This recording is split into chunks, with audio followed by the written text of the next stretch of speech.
traveled all the way from Chennai and you're flying back. So we are grateful that you could give us time. And I agree with every word that Gri has just said on your journey. We are looking at women's era. And where do women like you find themselves in this era? Hi, very good afternoon to one and everyone. Thank you for the wonderful introduction. And Maria, thank you for inviting me here.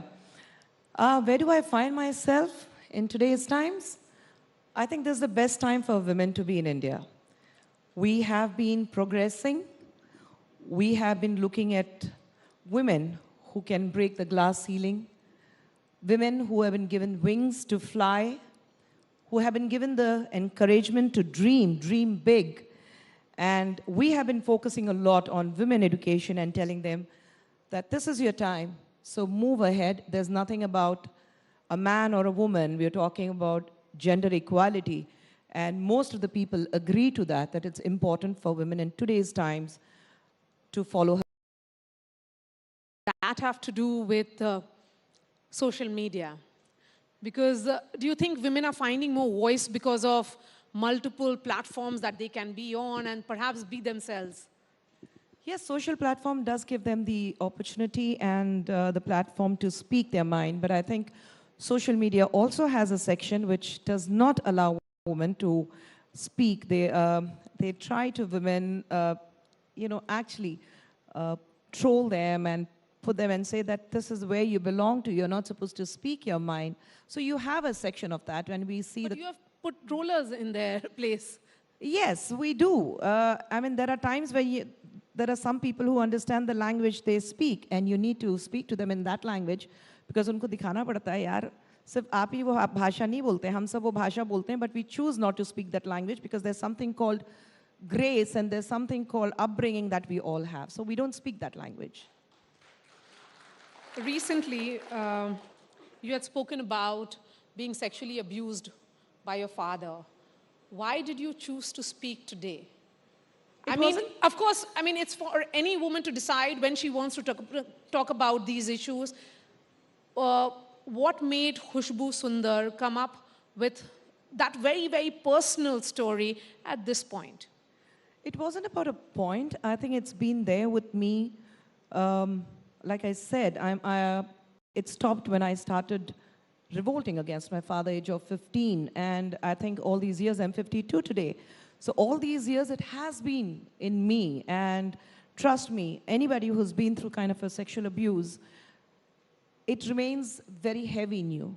And I feel so light, I feel so comfortable that it's finally out. You don't feel that you're carrying a burden with you. And I think now is the time when we need to speak. अगर आज नहीं तो कब कब्र में लेके जाएंगे हर चीज़ अपने साथ. So I think you need to speak out. Women need to speak that what they have been through. I am late. Probably during my time, I didn't have the courage. I didn't have the support system. I didn't have the laws. I didn't have the POCSO. I didn't have NCW. I didn't have any of the kind of social support in the society what you get today. And of course, there was a lot of responsibility on me, which probably did not allow me to speak. But this is something which was within me, and I thought if I can help a lot of women to speak what they have been through, because you spread a lot of awareness, you tell people that it's okay if we have been through this kind of an abuse, because you don't have to be ashamed. You know, the problem is most of the women, they don't speak about it, because the first thing they ask is, what did you do to go through this abuse? And I think that needs to stop, because women do nothing to go through the abuse. They're just abused. They think, there are a lot of men who think that it's their birthright to abuse women. They think that it's perfectly fine to abuse women. And they think it's my patriarchy mindset where I'm going to abuse women. You're a woman, so you have to be under me and I'm going to abuse you. And I think it's very important for women to stand up against the abuse they've been through and say, I'm not ashamed for what I went through. I want to shame the person who has done this to me. And that is what is important. And how much of that are you implementing in your new role as National Commission for Women member? See, I think NCW, when you look at the success rate of NCW, we have been doing great. And in fact, you know, what I go through when I go through the history of NCW, I've just assumed the office. But when you go through it, I think in 2021, we had the maximum number of cases in like almost 27,000 cases we had, and out of which 7,000 cases were about right to live with dignity. So I really like that. And of course, then you had the maximum number of, the second top rated cases were about domestic violence. But then when you talk about people who have been fighting for the right to live with dignity, it also means that they were fighting against, for a clause where it says that even if you are emotionally abused. So, I mean, you see the number of cases where women are coming forward and they're filing cases. So I think it's great. It's great to be part of NCW because it gives you a larger platform to understand the problem. And you think that my problem is the biggest problem? No, it's not. My problem is probably a dot when it comes to the huge line of problems women have been still facing globally. So I think it has to start. Kehte hain na ki to draw a line, you had to start with a dot. So let this be a dot and let us start drawing a line. So शुरुआत हो गई है. बिल्कुल, और शुरुआत बिल्कुल सही हो रही है. और इस शुरुआत क्या जर्नी कैसा है? मेरा सवाल ये है कि you know women have to support women, and that's why we look at sisterhood. In women's era, how important is it that women who are in positions of authority, in positions of power, support other women to rise? I think it's extremely important, but what I personally feel is, why are we always looking for a support? What is important is how courageous you are to make a mark for yourself, to make the difference, to bring in the difference in the society. I think the minute you start depending on others, the minute you look at expectation, it leads to disappointment. So I don't expect things, but yes, I definitely would want not a woman, but I think in today's time, it's very important that men need to come out and support women, because when you're talking about the hierarchy or the patriarchy mindset, that starts with men, where men say at home that मेरी बेटी और बेटा कोई फर्क नहीं पड़ता, लड़की हंसे तो बिल्कुल सही है, लड़का रोए तो भी बिल्कुल सही है.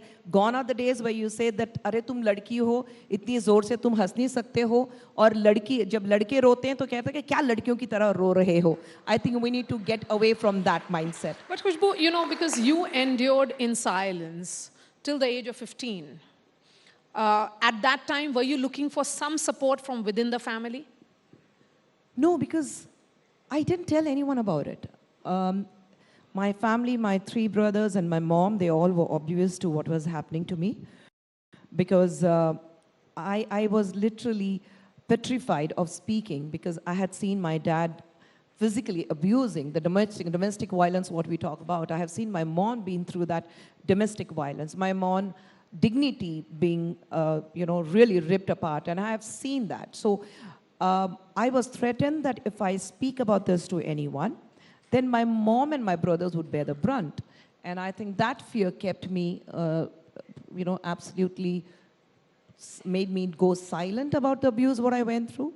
But then there comes a time where you say, it needs to stop. You have to put a full stop, where you understand that what is happening is absolutely wrong, and especially from a person where every girl thinks that my father is my biggest hero. And when it comes from that person, that kind of an abuse, I think you start really, there was a time when I went through whether, did I go wrong somewhere? But then you come at the age of 15, you realize that it wasn't my fault. It's just that some men are built and made that way. And they're not the right people to live with. And I wanted my mom also to stand up and say that enough. I'm not going to tolerate this man with physical abuse and domestic violence, and where my dignity is actually broken every day. So that's when I spoke to my mom about it, and she stood by me. And what about the rest of the family, your brothers? 2016, when I started revolting against my father, in 2015. 2016, my dad understood that he will not be able to get what he wanted, so he just left us and overnight, and he went back to Mumbai. We were just coming in, I was just starting out in Telugu films, which was based out of Chennai. So here I was, the youngest family member with 3 older brothers and my mother. And we were just left in lurch. We didn't know where's the next meal going to come from.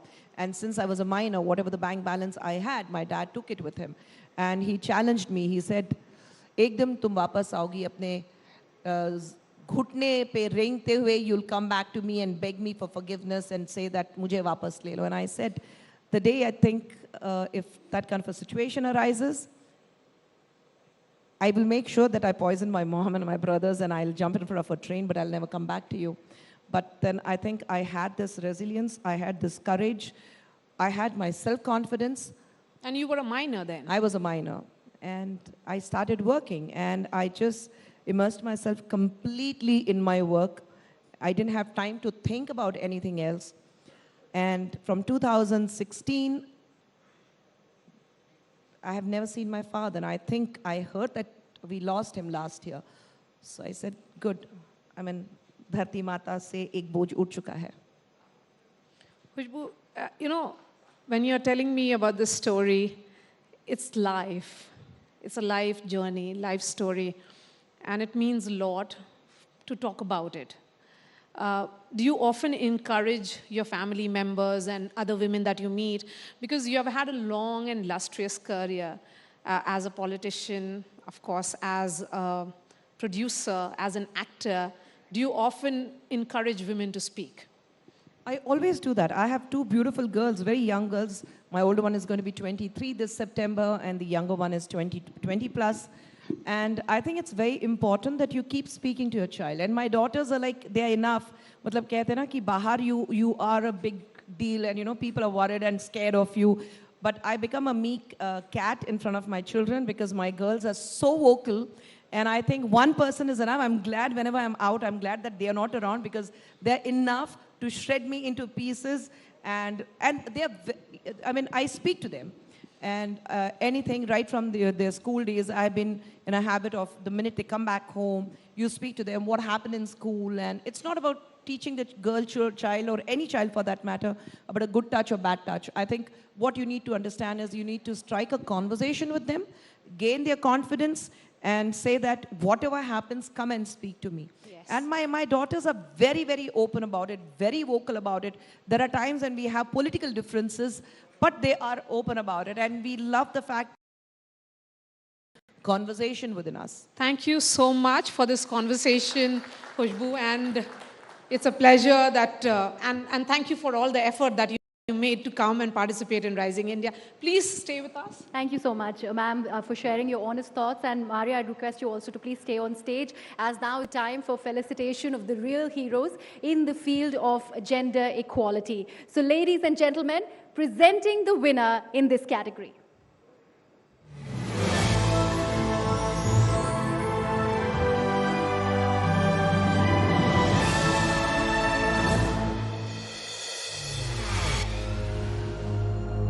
In the arid lands of Agrota village, Madhya Pradesh, water is precious and scarce. But Babita Rajput refused to accept this fate. She and her team cut through a part of a mountain to create a path for the water to flow. Today, hand pumps of Agrota have come alive and rainwater flows towards the village. Rising India recognizes Babita's efforts to create ingenious solutions to water scarcity, proving that where there's a will, there's a way to build a brighter future. So please welcome Ms. Babita Rajput from Madhya Pradesh. She has led over 100 women to dig through a mountain and connect a dry pond to a canal. That is the massive achievement that Babita ji has managed to garner.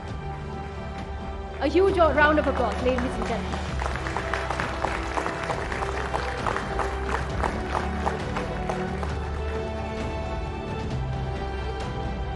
Thank you so much, Babita ji. Maria, I'd now request you to please present a memento to Ms. Khushboo Sundar as a token of appreciation.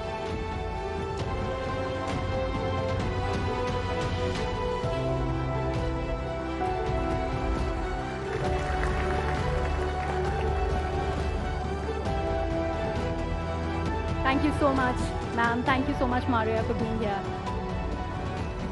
Ladies and gentlemen, Khushboo Sundar for you. Thank you so much. You know what? It won't be a surprise if I'd say that we are not done yet because women power is here to stay. So that's not enough of the women's session that we've had. There's more to come. Are you ready for that? Come on, let's hear it. Are you ready? The ladies in the audience, why are you so quiet? How many are ready for another women's session? Since we are talking about the lady in the beautiful sari, the yellow sari, thank you so much for acknowledging. We need more engagement from the audience because we aren't done with the women power. We just heard the Union Defense Minister talk about the women's era. So we need a louder applause and more cheers for the women in the audience and also the August panel that is going to be joining us in a very, very short while from now. So a round of applause for all of them. It's a surprise. My colleague Maria is going to be introducing that panel to you as she begins that conversation. Maria, please come on stage.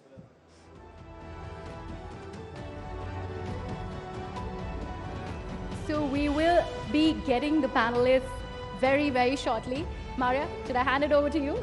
Yes. Thank you so much.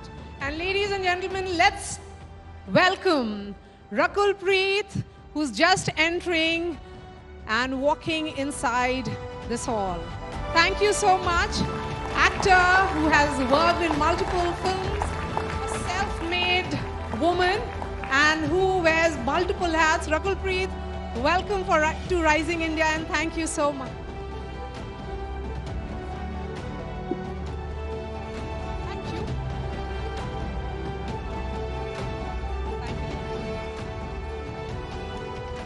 Thank you so much. Thank you. It's a pleasure to be here. How do you like introducing yourself? In the sense that you have worked in so many movies, it's been Tamil film, Telugu film, and if I said it rightly, it's all the journey has been only and only yours. Right. I think if I had to say, I would just say that Rakul's a girl who's living her dreams, you know, aspiring to be a better version of herself every day. I could be an actor today. I could be an entrepreneur in certain sense. I just like to keep doing things that I like to do. So Rakul's a girl who's living her dreams. And this girl who is living her dreams, is she part of any dream that she hasn't lived in the way that she dreamt something or she's dreaming of something? Because Bollywood